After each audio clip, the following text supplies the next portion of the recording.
Captain Ibrahim Traoré has unleashed a reign of fear among lawbreakers in Burkina Faso, emerging as a relentless enforcer who spares no one in his quest to make the law supreme. This 37-year-old firebrand doesn't just govern, he delivers swift, unforgiving justice that has criminals and rule breakers trembling. Dare to disobey traffic rules in Traoré's Burkina Faso, and you won't face a mere fine or a slap on the wrist.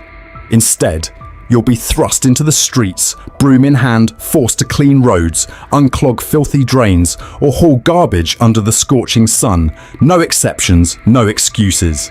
From corrupt elites to foreign tycoons, Traoré's zero-tolerance regime is a wake-up call.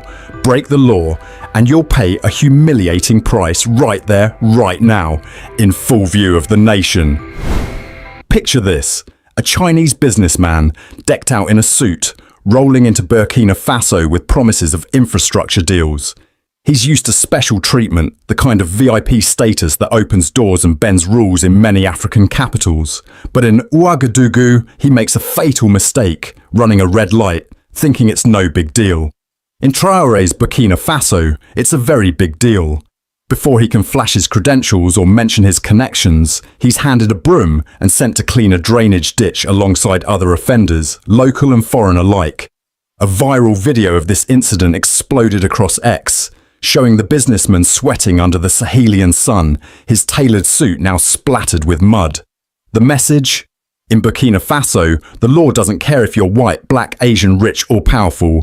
Break it and you're cleaning roads, unclogging drains or hauling garbage. End of story. This is no publicity stunt. It's the cornerstone of Traoré's revolution.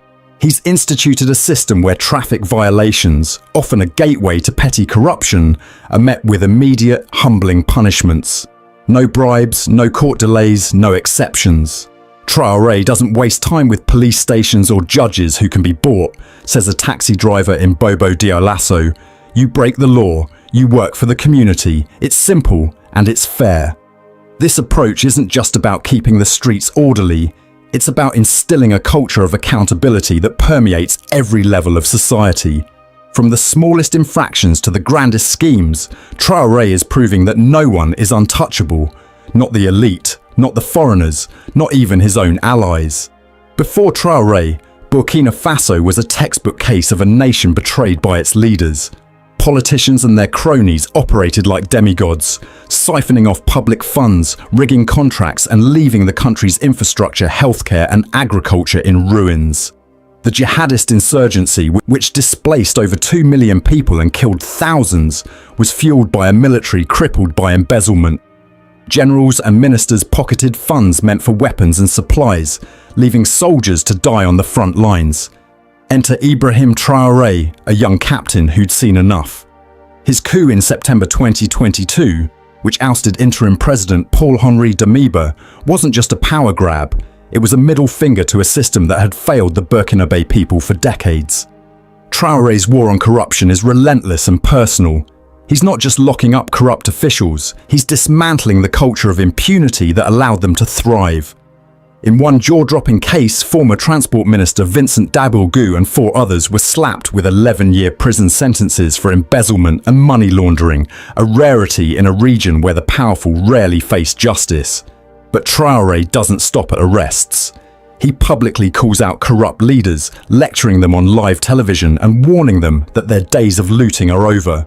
He's like a teacher scolding naughty children, says a market woman in Ouagadougou, chuckling. But these children are ministers and generals, and they're terrified of him. This fear is palpable. Corrupt politicians, once swaggering with untouchable arrogance, now tread carefully. Traoré's zero-tolerance policy means no one is safe, not even those in his inner circle. He sacked officials for minor infractions, replaced underperforming ministers and slashed ministerial salaries by 30% to redirect funds to public services. Meanwhile, he's boosted civil servants' wages by 50% and refused to take a presidential salary, living instead on his modest captain's earnings. He's not here to get rich, says a student activist in Kaya. He's here to fix Burkina Faso, and that's why the corrupt hate him and the people love him. If you want to see Traoré's revolution in action, look at Burkina Faso's roads. For decades, corrupt leaders promised infrastructure projects only to deliver potholed tracks or nothing at all as funds vanished into offshore accounts. Traore has flipped the script. His administration is constructing 3,000 to 5,000 kilometers of roads every year, a staggering pace that would have been unthinkable under previous regimes. These aren't just roads, they're arteries of progress, connecting rural farmers to markets, students to schools, and patients to hospitals. Projects like the Ouagadougou-Doncine Airport and urban renewal initiatives are transforming Burkina Faso into a hub of development, with local labour and resources at the forefront. How does he do it? By ensuring every franc is accounted for. Traore's anti-corruption measures have plugged the leaks that once drained public coffers. Before, a road project would take 10 years, and half the money would disappear, says a construction worker in Dori. Now, we see the roads going up, and we know the funds are reaching the ground. By rooting out mismanagement in state-owned enterprises and cracking down on contract fraud, Traore has turned Burkina Faso into a construction powerhouse. The results are undeniable. GDP growth of 4–6% annually, driven by infrastructure and agriculture, and a drop in extreme poverty from 26.8% to 24.9% in 2024, according to World Bank data. Burkina Faso's healthcare system was once a sick joke. Hospitals without medicine, clinics without doctors, and budgets looted by officials who thought they were untouchable. Traore has declared this era over. His administration is pouring funds into building and equipping hospitals, ensuring that even remote communities have access to quality care. New medical facilities are springing up, stocked with drugs and staffed by trained professionals. We used to beg for basic supplies, says a nurse in Fada Ngurma. Now we have equipment, medicines and hope. Traore is making sure the money gets to us, not some politician's pocket. This transformation is built on accountability. Traore has implemented strict oversight to prevent the pilfering of healthcare funds, a practice that was rampant under previous regimes. Corrupt officials who once saw the health sector as a personal ATM now face public shaming, fines or prison. By redirecting resources to where they're needed most, Traore is building a healthcare system that serves the people, not the elite. His vision is bold. A healthy population is a productive population, and no one, not even the most powerful, will be allowed to sabotage that goal. Agriculture, the backbone of Burkina Faso's economy, was another casualty of corruption. Funds meant for farmers were stolen, leaving them without seeds, fertilizers or equipment. Traore has made food sovereignty his rallying cry, launching a $1 billion initiative to mechanize agriculture and boost production of staples like rice, maize and potatoes. His government has distributed free tractors, fertilizers and training to farmers, empowering them to feed the nation and reduce reliance on imports. The opening of the Faso Kosam dairy factory in March 2025 is a game changer, with plans for more plants to meet domestic demand. The National Support Centre for Artisanal Cotton Processing is another milestone, enabling local processing of Burkina Faso's key export and keeping more value in the country. Traore knows that a nation that can't feed itself isn't free, says a farmer in Tenkodogo. He's given us the tools to grow, and he's making sure the money reaches us, not some corrupt middleman. The result? Agricultural output is soaring, and Burkina Faso is on track to achieve food security, a feat that seemed impossible under the old guard. Traore's revolution has made him a polarizing figure. To corrupt elites, he's a nightmare, a leader who refuses to play their game of patronage and impunity. To the Burkinabe people, especially the youth, he's a rock star, a modern-day Thomas Sankara who embodies resistance, integrity and hope. His popularity extends far beyond Burkina Faso's borders. From Lagos to Nairobi, from Accra to Johannesburg, Traore is celebrated as a symbol of African defiance. His image is plastered on murals, t-shirts and social media, with ex-posts hailing him as Africa's Che Guevara and the people's champion. His anti-imperialist stance, inspired by Sankara, resonates with a generation fed up with Western interference. By expelling French troops, rejecting IMF loans, and aligning with Russia, China, and the alliance of Sahel states, Traoré has positioned Burkina Faso as a sovereign nation charting its own course. His refusal to swear his oath on religious texts, citing their colonial baggage, sent shockwaves across the continent.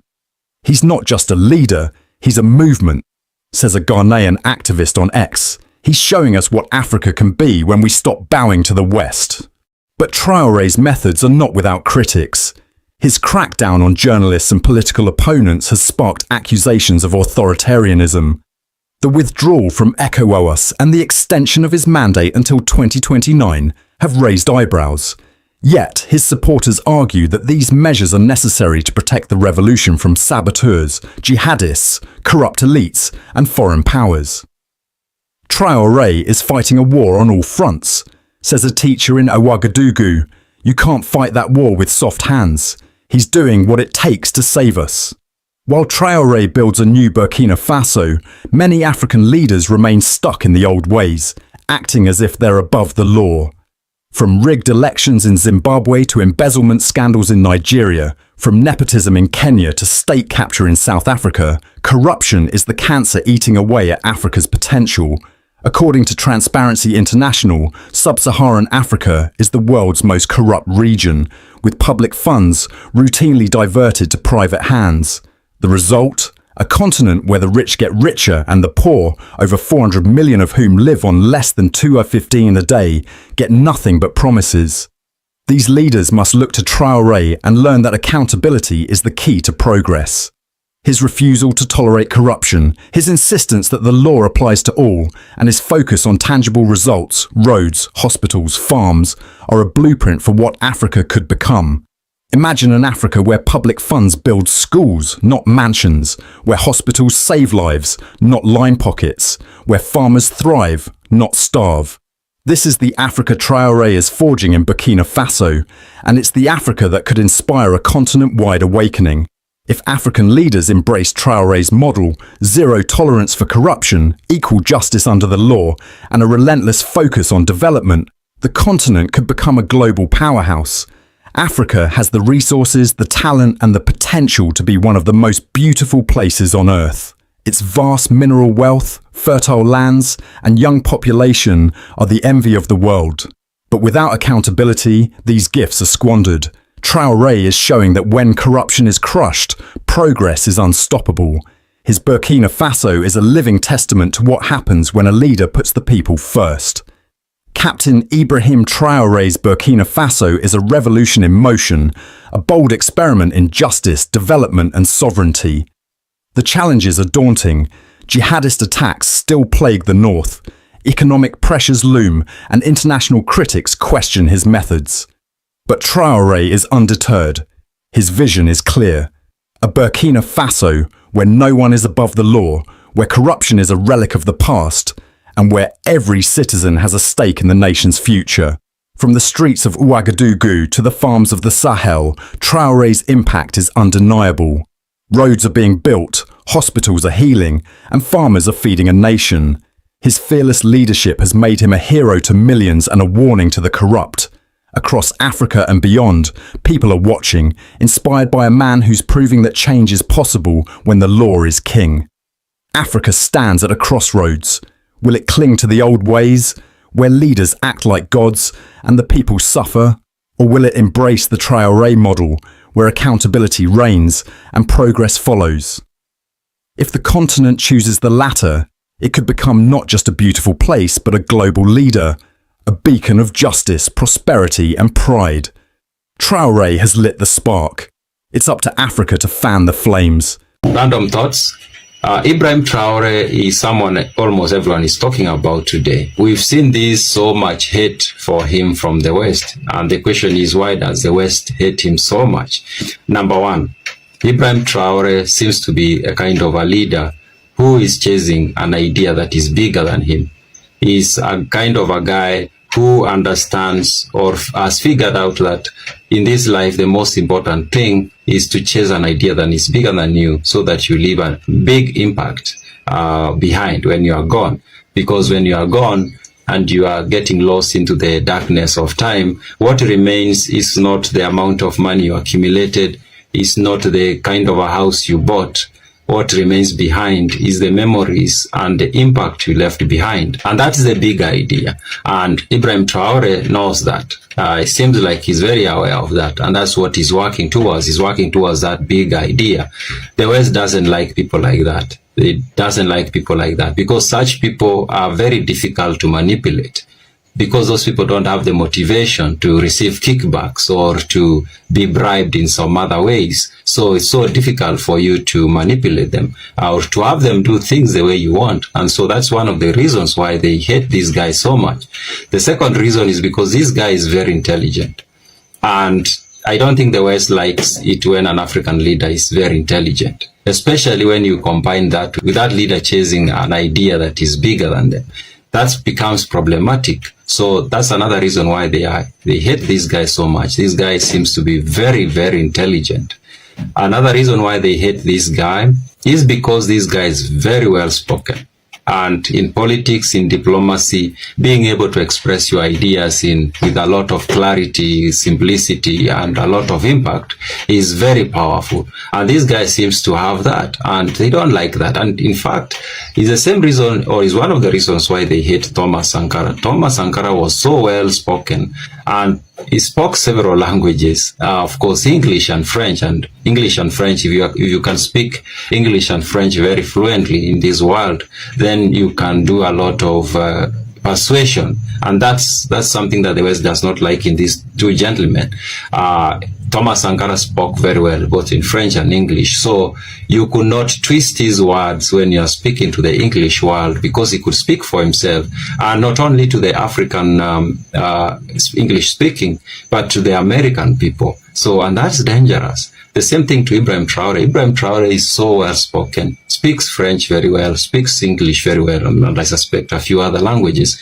Now, Ibrahim Traoré can bypass the American translators and speaks to the ordinary person on the street about what is being said about him, and that's what he's doing. And I don't think they are going to like that. That's not good for them because it becomes so difficult to character assassinate this guy. So that's another reason they don't like this guy. And him being able to bypass the translators is even more impactful by the fact that we live in an era when people can speak to anybody or through the internet, and now he can so easily do that, and that is so dangerous. So they don't like him for that. At least Thomas Sankara still needed to go through the media to reach to the Americans, for example, to the Europeans or to the rest of Africans. Traore does not need to do that, and that's one of the reasons why they hate him so much. The other reason they hate him so much is the image he represents. This is a guy who represents the macho African power.